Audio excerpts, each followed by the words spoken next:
And instead of defending how strong he is, Paul does the opposite. He boasts about his weakness, his suffering, his cracks. Because he had learned the secret that turns the whole world upside down. We are just clay jars, cracked, fragile, ordinary. And that is exactly the point, because the light of God shines out through the cracks. This is 2 Corinthians, strength made perfect in weakness. Here is the question this letter forces, and it is one you answer every single day without noticing. What do you do with your weakness?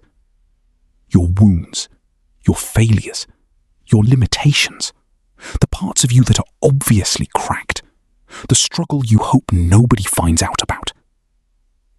There are two options. Option 1, spend your whole life covering the cracks, polishing a shell, performing strength, making sure nobody ever sees the broken parts. It is exhausting, and it is what most of us do. Option 2, Paul's option, stop hiding the cracks, hold them open, and let them become the exact place where the light of God shines through to other people. One of those will wear you out pretending. The other will set you free. Watch which one Paul chose. Paul does not hide what his life is like. He lists it. Beaten, imprisoned, shipwrecked, hungry, sleepless, in danger constantly. And then he says the line that has held up millions of suffering people since. We are hard pressed on every side, but not crushed. Perplexed, but not in despair. Struck down, but not destroyed. Bent, but not broken. And he explains why. He says, we have this treasure in jars of clay. You are a clay pot, ordinary, fragile, cracked.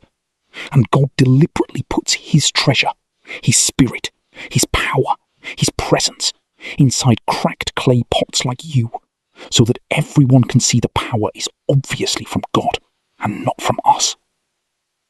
Then Paul gets personal. He talks about a thorn in his flesh, some painful chronic affliction he never names. And 3 times he begged God to take it away. And God said no. But God also said this, my grace is sufficient for you, for my power is made perfect in weakness. Made perfect in weakness. Not in spite of your weakness, through it. So Paul says, then I will boast all the more gladly about my weaknesses, so that Christ's power may rest on me. And the whole letter opens with this.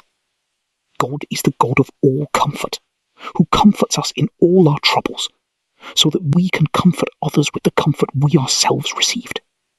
The cracks are how the comfort gets in, and how it gets back out to someone else.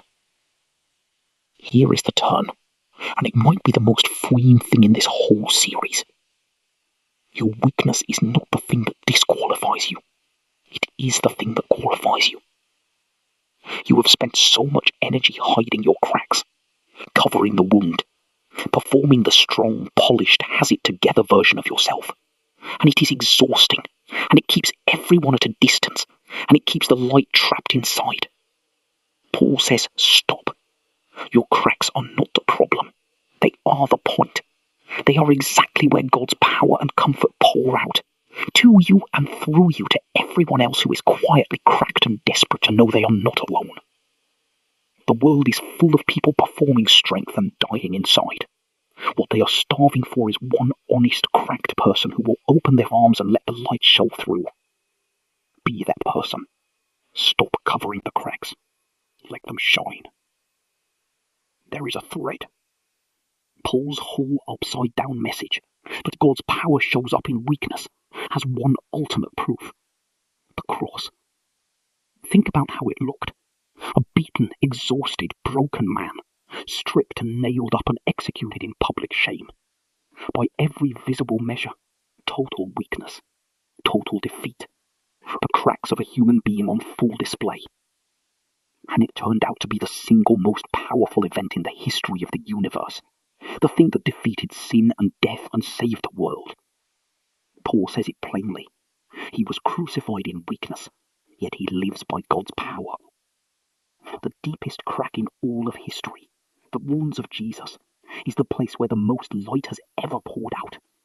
His brokenness is what made you whole. By his wounds you are healed. So when you feel like nothing but cracks, remember, that is exactly the kind of thing God turns into light. He did it at the cross. He will do it in you. That is the thread. 2 Corinthians, 13 chapters. The most personal, vulnerable letter Paul ever wrote. If you are tired, wounded, or feeling like too much of a mess to be useful, this is your letter. Read chapter 1, the God of all comfort, who comforts us so we can comfort others. Read chapter 4, treasure in jars of clay, hard pressed but not crushed. Read it on the days you feel like you are falling apart. Read chapter 12, the Thorn, and my grace is sufficient for you, my power is made perfect in weakness. Memorize that one. Stop covering your cracks. The light was always meant to get out through them, to you and through you to the next cracked person who needs to know they are not alone. Here, read it. I will see you in the next one.